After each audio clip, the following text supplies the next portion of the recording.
Hello students, आज हम पढ़ेंगे हीटिंग इफेक्ट ऑफ करंट और we can say Joule's law of heating. So Joule was a scientist and he provided this law that whenever there is a current flow through a conductor तो उसमें heat energy produce होती है. मतलब देखो, हमने पिछली classes में पढ़ा कि जो इलेक्ट्रॉन्स होते हैं कंडक्टर में, जब मैं एक डायग्राम बनाता हूँ, जब एक कंडक्टर में मेरे इलेक्ट्रॉन्स एक पॉजिटिव एंड और नेगेटिव एंड ऐसे बैटरी से कनेक्टेड होते हैं विद पोटेंशियल वी. यहाँ पर इलेक्ट्रिक फील्ड इस साइड होती है और मेरे इलेक्ट्रॉन्स जो हैं, जब करंट फ्लो करता है तो मेरे electrons move toward the positive end of the conductor. हमने पढ़ा है, बहुत बेसिक चीज़ है. जब ये इलेक्ट्रॉन्स रैंडमली मूव करते हैं तो इनके अंदर एक काइनेटिक एनर्जी प्रोड्यूस होती है. ऑब्वियसली काइनेटिक एनर्जी हमने पढ़ा है, energy produced by due to the virtue of motion. ठीक है, तो जब ये मोशन में आते हैं तो इनकी जो काइनेटिक एनर्जी होती है, वो काइनेटिक एनर्जी, क्योंकि ये स्पीड में आ रहे होते हैं तो they collide with the ions and items of the conductor. टकराते हैं, यहाँ भी टकराते हैं, यहाँ टकराते हैं, तो वो काइनेटिक एनर्जी उसमें थर्मल में कन्वर्ट कर देती है उसको. ठीक है, और जो क्रिस्टल लैटिस होते हैं ना, उनका एम्पलीट्यूड बढ़ जाता है उस कंडक्टर के अंदर. एम्पलीट्यूड बढ़ने से उसमें वो थर्मल इफेक्ट आ जाता है. थर्मल इफेक्ट आता है तो वो हीट हो जाता है, गर्म हो जाता है. तो जूल्स लॉ ने इस एक्सपेरिमेंट को बनाया और इसको डिफाइन किया उन्होंने. मैं इसको डायग्राम को थोड़ा सा चेंज करूँगा. यहाँ पर मैं कंडक्टर के साथ साथ सो इट इज़ लाइक एक रेजिस्टेंस लगा देता हूँ मैं, you know, so that current conduction होता है तो रेजिस्टेंस के थ्रू ही पास होता है. ये रेजिस्टेंस है, ये पॉइंट ए है, ये पॉइंट बी है, ये मेरा पोटेंशियल डिफरेंस है V और ये मेरा करंट I फ्लो कर रहा है. तो जूल्स लॉ ऑफ हीटिंग क्या कहता है कि मान लो कोई पोटेंशियल डिफरेंस है. पोटेंशियल डिफरेंस क्या है? किसी चार्ज पार्टिकल को एक पॉइंट से दूसरे पॉइंट को लेके जाना. जब एक काम होता है, work done in order to move a charge particle from one point to another point is the potential difference. ठीक है, work done in carrying a unit charge from point A to B is the potential difference की definition है ये. तो एक potential difference है, current है, resistance है और एक time है. जिस टाइम में मेरे चार्ज पार्टिकल या करंट का फ्लो हो रहा है, चार्ज पार्टिकल का मोशन हो रहा है. मुझे ये इक्वेशन पता है, Q is equal to I t. इसमें किसी को डाउट है? बहुत बेसिक, पहले ही क्लास में हमने बताया था. Q is equal to I t. Now जब मेरा वर्क डन होता है, वर्क डन क्या होता है? वर्क डन यानी कि मेरा पोटेंशियल किसी चार्ज पार्टिकल को लेके जा रहा है. मेरा पोटेंशियल डिफरेंस है, यानी कि work done in moving a unit charge from point A to point B. This unit charge यानी कि ये चार्ज को Q को लेके जा रहा है. अब मुझे पता है V is equal to what?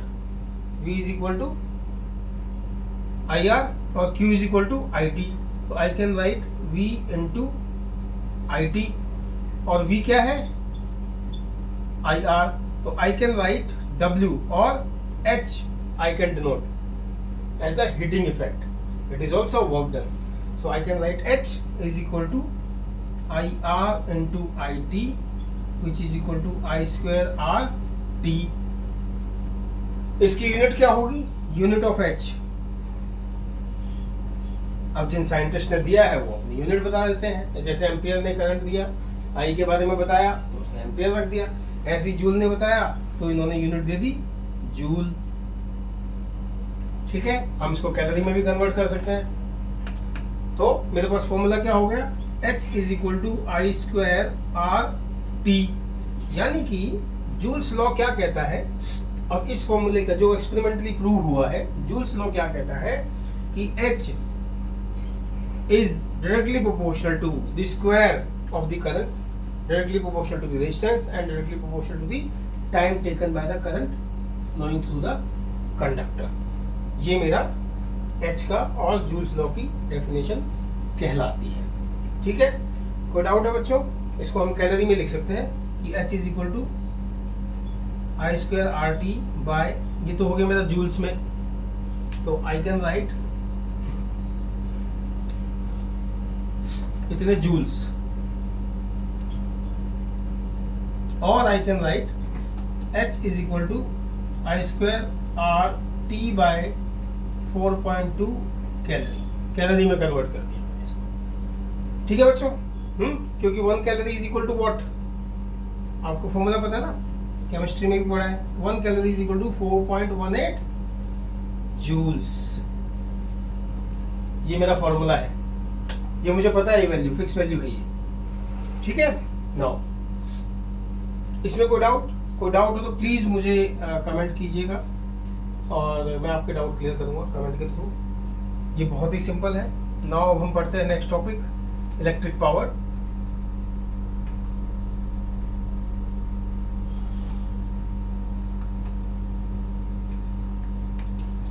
आपने 10th क्लास में पढ़ा है इलेक्ट्रिक पावर के बारे में, although heating effect of current भी आपने 10th क्लास में पढ़ा होगा। यहाँ पे फॉर्मूले की डेफिनेशन आ गई है, फॉर्मूले को ड्राइव करना आ गया कि कैसे इसको ड्राइव किया है। अब हम बात करते हैं इलेक्ट्रिक पावर। आपने पढ़ा था इलेक्ट्रिक पावर जब 10th क्लास में, जब आपने घर में जो बिजली के मीटर लगे होते हैं, इलेक्ट्रिकल मीटर लगे हुए हैं, तो उनको कैसे उनकी पावर को मेजर किया जाता है किलोवाट आवर्स में, 1 unit is equal to 1 kilowatt hours. तो उसमें क्वेश्चंस भी थे कि सपोज एक घर में 40 वाट का बल्ब है, एक पंखा है जिसका 60 वाट का पावर है, और आपका एक एसी चल रहा है जिसकी 1.5 टन की जो पावर है। अगर वो 4-4 घंटे 6-6 घंटे अगर वो चल रहे हैं तो आपको उसका टोटल फॉर्मूला लगा के एंड इलेक्ट्रिक पावर निकालना था। वही सेम चीज़ यहाँ पर है, यानी कि यहाँ हम बात करेंगे इसकी डेफिनेशन थोड़ी सी हम ईएमएफ के पर्सपेक्टिव से बता देते हैं। The rate at which electric work is done by the source of EMF, circuit जो हम बात करते हैं, in maintaining the current in the circuit is called electric effect of current. So electric power is denoted by P. P is what? Work done per unit time, W by T, or I can write V into Q by T, or I can write what? VI T by T, और ये T cancel हो गया तो VI हो गया। तो power की value क्या आ गई? Electric power is equal to VI। हमने वहाँ एक अलग फॉर्मूला पढ़ा था इसका, ठीक है, उसी तरह हमने वहाँ जो फॉर्मूला पढ़ा था उस हिसाब से कैलकुलेट किया है हमने। अब V क्या है? V is what? IR, I is equal to what? V by R। अब यही चीज मैं इसमें डाल दूंगा, तो P is equal to V square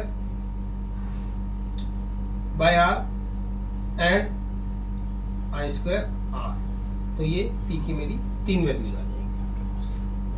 so I can write therefore P can be written as VI V square by R और I square R।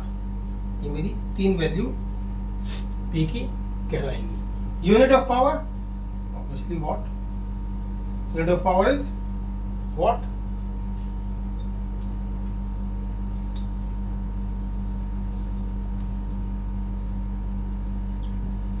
What?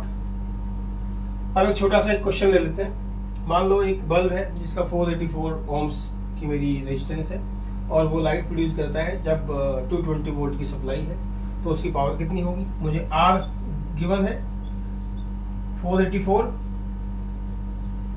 Ohms, V given है 220 वोल्ट, मुझे पावर निकालनी है। पावर का formula क्या है? V square by R, यानी कि 220 इंटू 220 बाय 484। इसको मैं कैलकुलेट करूंगा, इसको कैलकुलेट करेंगे तो ये अप्रोक्सीमेटली आएगा, ये आ जाएगा 484 डिवाइडेड बाय 484, कैंसिल आउट होगा, पावर इज इक्वल टू 100 वाट। बहुत ही सिंपल है, इसी तरीके से हमें इसके फॉर्मूलाज निकालने हैं। ठीक है।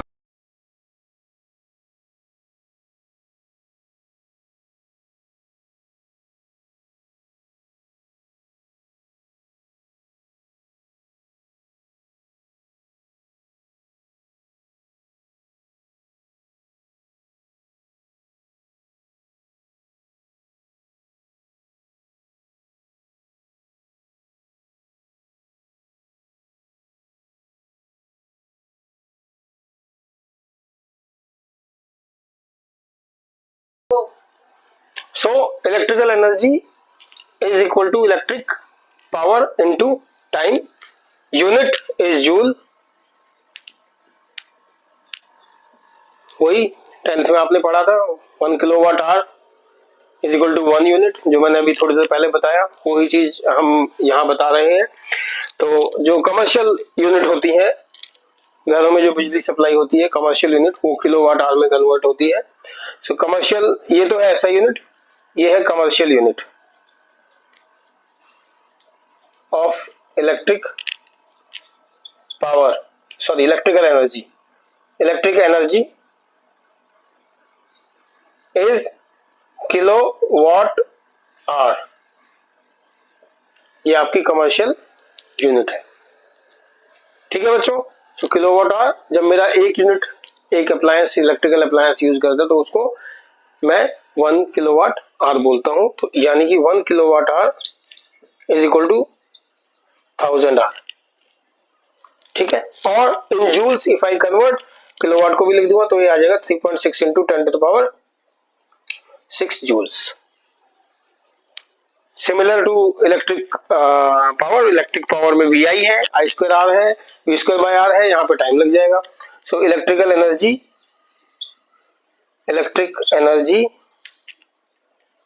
Can be written as VIT I square R T और V square by R into T। ये आपका इलेक्ट्रिक एनर्जी का फॉर्मूला है। अब देखो मैं थोड़े से कुछ एक दो एग्जांपल बताता हूँ हीटिंग इफेक्ट ऑफ करंट के।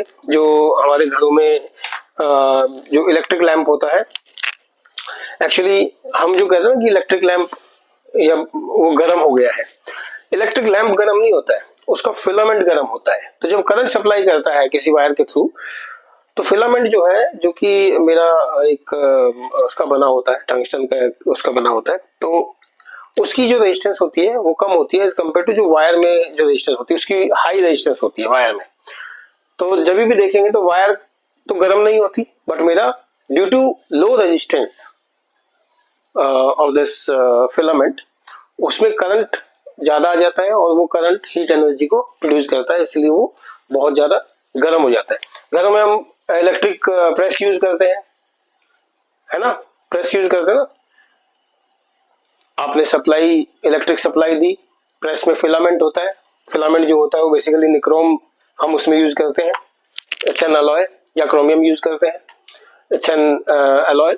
उसकी हाई रेजिस्टिविटी होती है तो, और हाई मेल्टिंग पॉइंट होता है, इसलिए वो जल्दी से पिघलता भी नहीं है और वो इजीली आपके कपड़ों को प्रेस कर देता है। ठीक है जी, it is not oxidised easily when heating in the air. तो आज के लिए हम इतना ही, नेक्स्ट क्लास में हम शुरू करेंगे Kirchhoff's law. So please like, subscribe, comment and share with your friends this video. Thank you.